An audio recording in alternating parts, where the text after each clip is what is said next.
অধিনায়ক মাশরাফির ছায় তারই চাওয়া মতো ঢাকা লিগ খেলে বিশ্বকাপের জন্য প্রস্তুত হচ্ছেন সৌম্য সরকার। মূলত দুটি বিষয়কে প্রাধান্য দিয়ে কাজ করছেন এই বাঁহাতি ওপেনার। ম্যাচের পরিস্থিতি অনুসারে উইকেটে লম্বা সময় থাকার অভ্যাস গড়া আর সেট হয়ে ইনিংস লম্বা করার কথা বলছেন সাতক্ষীরার এই ক্রিকেটার। এইখানে 5-6 বা 5-6 উইকেট করে পেয়ে যে ওইখানে হয়তো আপনি স্ট্রাগল করতে পারেন। সো মেন্টালি কতটুকু রেডি এটা ইম্পর্টেন্ট। অধিনায়কের কথা মতোই বিশ্বকাপের জন্য প্রস্তুত হচ্ছেন সৌম্য সরকার। আছেন মাশরাফির সাথে আবাহনী ডেরাতেই, আর তাই অধিনায়কের চাওয়া সম্পর্কে স্বচ্ছ ধারণা নিয়ে লেগে পড়েছেন কাজে। কন্ডিশন ভিন্ন হলেও ম্যাচ পরিস্থিতি অনুযায়ী লম্বা সময় উইকেটে থাকার অভ্যাস করার কথা বলছেন সৌম্য।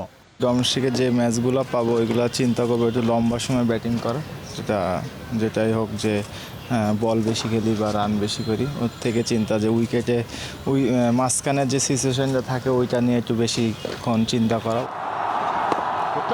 নিউজিল্যান্ড সফরে পেয়েছেন ক্যারিয়ারের একমাত্র টেস্ট সেঞ্চুরি, কিন্তু সবশেষ 7 ইনিংসের 4টিতে পেয়েছেন 30 স্কোর, 3টিতে করেছেন 20-এর বেশি রান। মানে ভালো শুরু করেও সেট হতে পারছেন না উইকেটে। নর্মালি আমি যে এরকম 30 করে আউট হয়ে যাচ্ছি বা 40 করে আউট হয়ে যাচ্ছে, ওই জায়গা থেকে কিভাবে ম্যাচ থেকে বেরোনো যায় বাইরে থেকে চিন্তা না করে।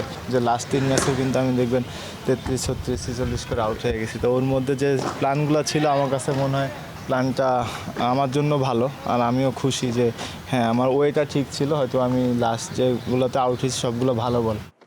বাংলাদেশের জার্সিতে অভিষেক হতে না হতেই 2015 বিশ্বকাপ খেলেছিলেন সৌম্য। এবার নিজের দ্বিতীয় বিশ্বকাপে তাই বাড়তি দায়িত্ব কাঁধে থাকছে তার। মাঝে টি-20 বিশ্বকাপ, চ্যাম্পিয়ন্স ট্রফি, এশিয়া কাপের মতো বড় ইভেন্ট খেলার অভিজ্ঞতা বিশ্বকাপে কাজে লাগাতে চান এই ওপেনার।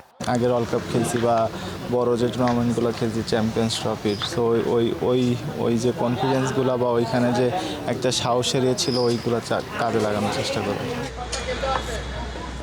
হাসানুর রহমান, যমুনা স্পোর্টস, ঢাকা।